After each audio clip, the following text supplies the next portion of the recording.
আর এবার একটা ছবি দেখাই আপনাদের হাসনাবাদের। দেখুন ছবিটা, হাসনাবাদের একটি ছবি যেখানে জমি রেজিস্ট্রি অফিস আর সেখানে একেবারে ধুন্ধুমার কাণ্ড। কেন এমন পরিস্থিতি হলো সেই ছবিটাই আপনাদেরকে দেখাচ্ছি। রেজিস্ট্রি অফিসের মুহুরিদেরকে মারধর করা হচ্ছে। কেন মারধর করা হচ্ছে? কারণ সই জাল করে জমি বিক্রি করার অভিযোগ সামনে আসছে। হিঙ্গলগঞ্জের ছবি এই মুহূর্তে আপনাদের সামনে।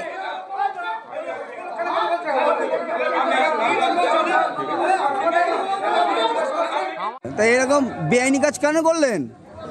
কাকুর কাছে টাকা পেতাম তো সেই জন্য করেছিলাম, লিখেছিলাম। ও কাকুর কাছে টাকা পেতেন বলে বেআইনিভাবে এরকমভাবে জায়গা লিখে নেবেন? কাকুর লিখে দেওয়ার কথা ছিল, তাই ওই ডেট সেই দিন করেছিল, সে কাকু সেদিন আসেনি, তাই ওই কাকু। প্রতিনিধি অনুপম এই মুহূর্তে আমাদের সঙ্গে রয়েছেন। অনুপম, আমরা শুনলাম অভিযুক্ত তিনি কার্যত স্বীকার করছেন, কিন্তু এ কাজ কি তার একার নাকি আরো কেউ জড়িত রয়েছে এভাবে যে জমি হাতিয়ে নেওয়ার প্রক্রিয়া সই জাল করে?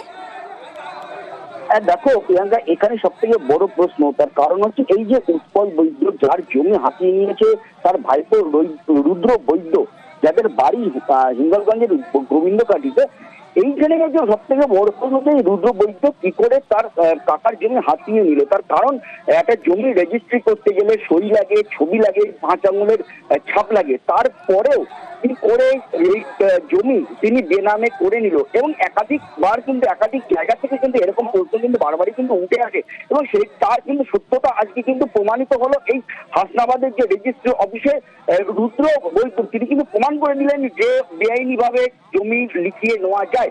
এবং তারপরেই কিন্তু এই রুদ্র বৈদ্যকে যখন গতকাল উৎপল বৈদ্য বিভিন্ন আধিকারিকের কাছে যখন বিভিন্ন রকমের পিটিশন করে, সেই পিটিশনের মারফত রেজিস্ট্রি অফিসের যে আধিকারিক তিনি এই দুপক্ষকে কালকে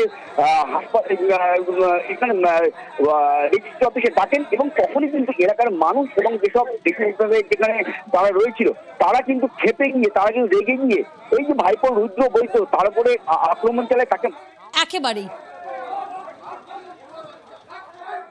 প্রকৃত তথ্যটা সামনে আসুক, প্রশাসন তদন্ত করুক।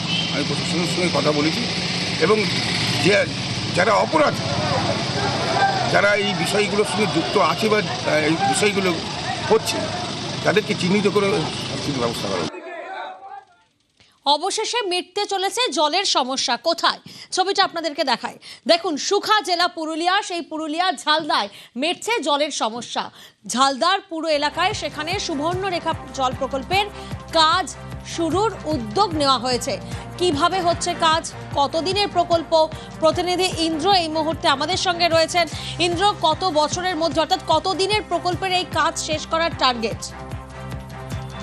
দেখো প্রিয়াঙ্কা, প্রথমেই বলে রাখি, ঝালদার মানুষের দুঃখের দিন প্রায় শেষ হতে চলেছে। দীর্ঘ বছর পরে সুবর্ণরেখা জল প্রকল্পের কাজ শুরু হতে চলেছে, এবং এই কাজ শুরু হতে চলেছে বলা ঠিক না, একেবারে কাজ শুরু হয়ে গেছে। ইতিমধ্যে এমইডির ইঞ্জিনিয়াররা তারা পরিদর্শন করেছে, ঘুরে দেখেছে কোথা থেকে জলটা তোলা হবে, কোথায় ওভারওয়ে ট্যাঙ্ক হবে। এবং আমরা যেটা জানতে পেরেছি, ঝালদার 12টি ওয়ার্ডের যারা বাসিন্দা রয়েছে তারা প্রায় 6109টি বাড়িতে জলসংযোগ দেওয়া হবে। তবে 1 বছরেরও বেশি সময় লাগার কথা এই প্রকল্পের কাজ সম্পূর্ণ হতে, এবং যাতে দ্রুত এই প্রকল্পের কাজ হয় সেই জন্য ইতিমধ্যেই একদিকে পুরুলিয়া ঝালদা পৌরসভার চেয়ারম্যান এবং কাউন্সিলররা যেমন ছিলেন, তার পাশাপাশি এমইডির যারা আধিকারিক ইঞ্জিনিয়াররা তারাও পরিদর্শন করেছে, এবং কাজ প্রায় শুরু হয়ে গেছে। এবং দ্রুততার সাথে এই কাজ সম্পূর্ণ করার জন্য যা যা উদ্যোগ নেওয়ার তা নেওয়া হবে বলেই পৌরসভার চেয়ারম্যান জানিয়েছেন। বেশ, অর্থাৎ দীর্ঘদিনের সেই সমস্যা এবার মেটার পথে।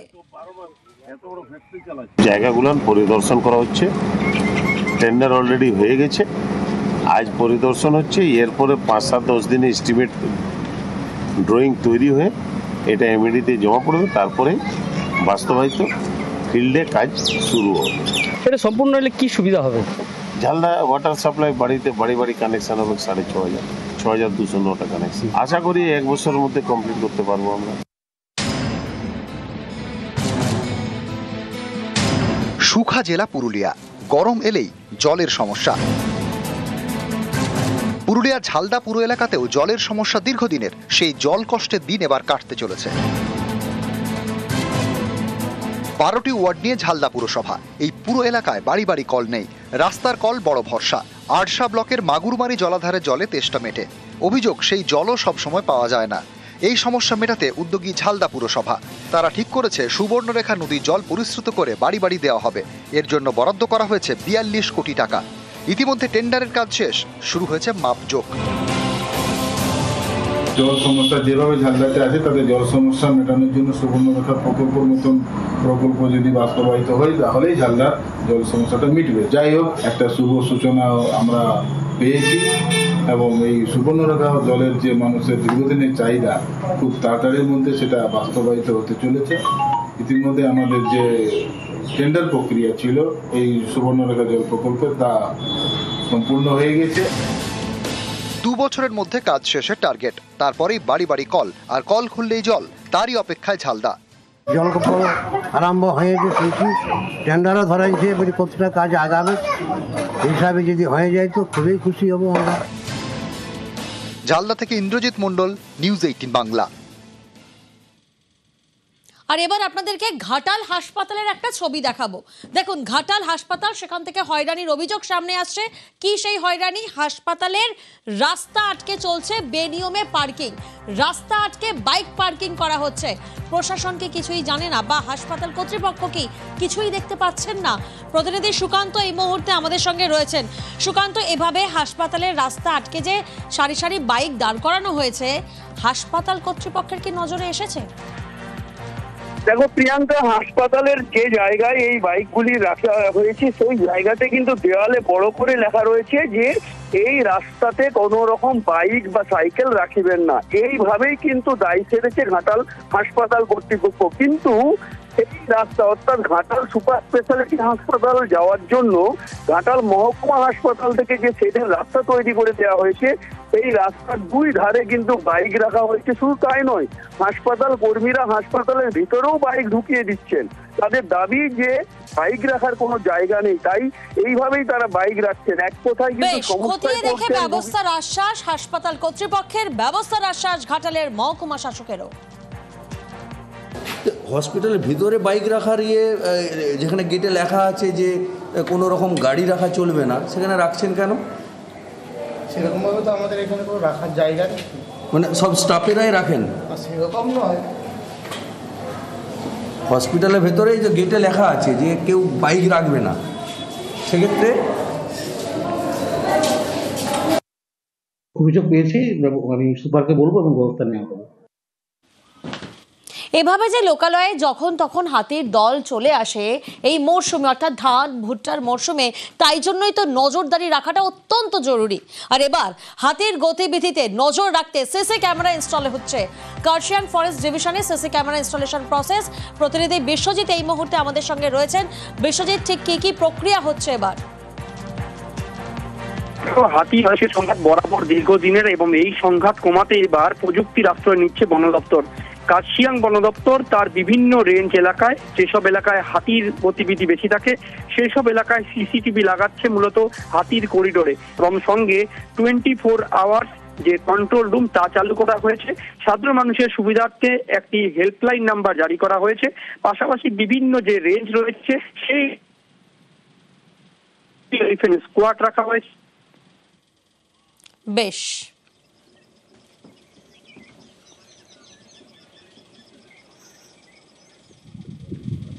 अभी तो ये शुरुआती स्तर पे है। हमारे principal secretary and PCCF HoFF sir भी आए थे, कुछ दिन पहले विजिट करके गए। हमारे पीसीसीएफ जनरल सर अभी जो कि currently chief wild life warden भी हैं, वो आकर के विजिट किए, देखे, और इसको उन्होंने इनकरेजमेंट भी दिया है कि इसको और भी हम आगे बढ़ा पाएँ। तो अभी और भी हम लोग कुछ एरिया जो कि अभी कवर्ड नहीं हुआ है इसमें, इसको हम नेक्स्ट फेज़ में और भी बढ़ाने की कोशिश करेंगे।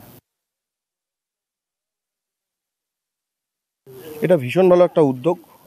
এই সেম উদ্যোগটা আমরা যেমন ডুয়ার্সে অলরেডি নেওয়া হয়েছে, কার্শিয়াংয়ের এখন সেটা শুরু হয়েছে, এবং আমরা যেমন ডুয়ার্সে এটা চাপড়ামারি সাইডে করা হয়েছে, জলপাইগুড়ি মোড়াঘাটগুলো তো সেম জিনিস হচ্ছে।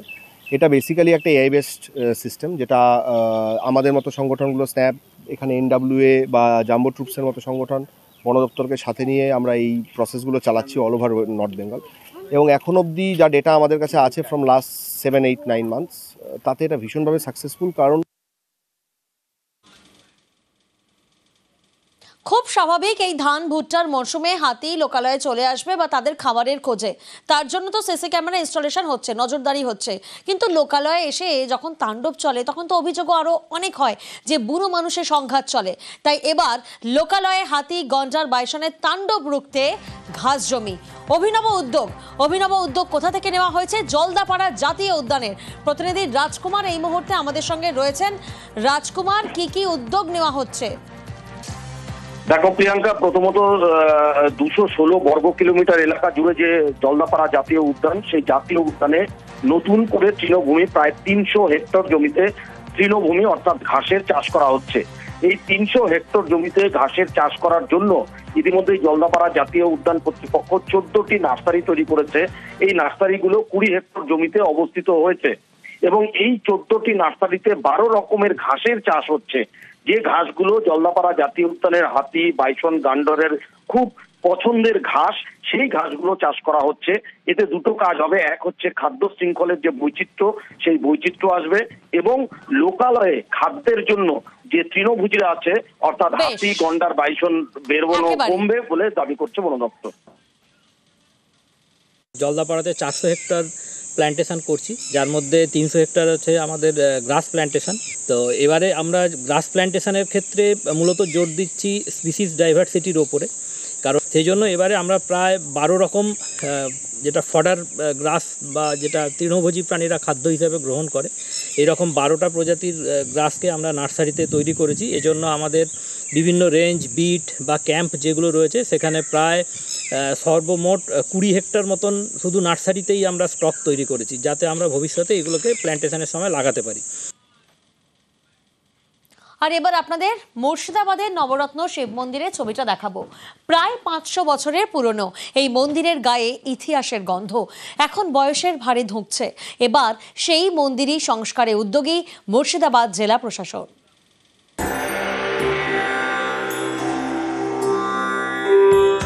মন্দিরের গায়ে আগাছা, খসে পড়ছে ইট, দীর্ঘদিন সংস্কারের অভাবে ধুঁকছে। মুর্শিদাবাদের বড়োয়ার প্রাচীন নবরত্ন শিব মন্দির, এই মন্দিরই এবার সংস্কার করতে উদ্যোগী জেলা প্রশাসন। যেমন প্রত্নতাত্ত্বিক নিদর্শনগুলো আছে সেগুলো গবেষণার একটা যেমন বিষয়, আবার ধর্মীয় রীতিনীতি পালন একটি বিষয়, এবং মানুষের বাঙালি আমাদের পায়ের নিচে সর্ষে আছে, বেড়ানোটাও আমাদের কাছে একটা বিষয়। আজকে এই বাংলার মন্দিরগুলো নবরূপে তাদের রক্ষণাবেক্ষণ 34 বছর সিপিএম ভাবেনি, বিজেপি পার্টি কোনোদিন ভাবেনি, অর্থাৎ এগুলো আমাদের ঐতিহাসিক স্মৃতি, তাকে বাঁচানোর জন্য এই উদ্যোগগুলো গ্রহণ হয়েছে। বড়োয়ার পাঁচথপির হাতিবাগান, এখানে রয়েছে প্রায় 500 বছরের প্রাচীন শিব মন্দির। একসময় বড়োয়ার এক গ্রামের জমিদার ছিলেন জগন্নাথ ঘোষ মল্লিক। তিনি নবরত্ন শিব মন্দিরের প্রতিষ্ঠা করেন। 9টি শিবলিঙ্গের মন্দির, তাই নবরত্ন শিব মন্দির। এই মন্দিরের সঙ্গে জড়িয়ে স্থানীয়দের আবেগ, বছরে নানা অনুষ্ঠানও হয়। এই মন্দিরের গায়ে টেরাকোটার কাজ পর্যটকদের মন টানে। সময় গড়িয়েছে, মন্দিরের শরীরেও পড়েছে বয়সের ছাপ, তাই মন্দির সংস্কারের উদ্যোগ নিয়েছে জেলা প্রশাসন। স্থানীয়দের আশা এতে আগ্রহ বাড়বে পর্যটকদের। আনুমানিক 400-500 বছর আগের মন্দির। জগন্নাথ ঘোষ মল্লিক বলে এক জমিদার এই মন্দিরটা প্রতিষ্ঠিত করেছিল তখন। তো এই মন্দিরটা আমরা ছোটো থেকে দেখে আসছি, অনেক মানুষের আবেগ আছে এই মন্দিরের প্রতি। তো এখন যেটা জানতে পারছি যে এই মন্দিরটা উন্নতির কথা যে উদ্যোগ নেওয়া হয়েছে, তার জন্য অসংখ্য ধন্যবাদ জানাই আমাদের মাননীয় মুখ্যমন্ত্রীকে। শ্রাবণ মাসে একটা জল ঢালা হয়, তখন প্রচুর লোকের সমাগম হয় এবং সেখানে প্রচুর লোক আসে, প্রসাদ বিতরণ হয়, সবাই মিলে আনন্দ করা হয়, সাজানো হয় ঠাকুরকে। মুর্শিদাবাদ থেকে ক্যামেরায় রাকিবুল ইসলামের সঙ্গে প্রণব বন্দ্যোপাধ্যায়, নিউজ 18 বাংলা।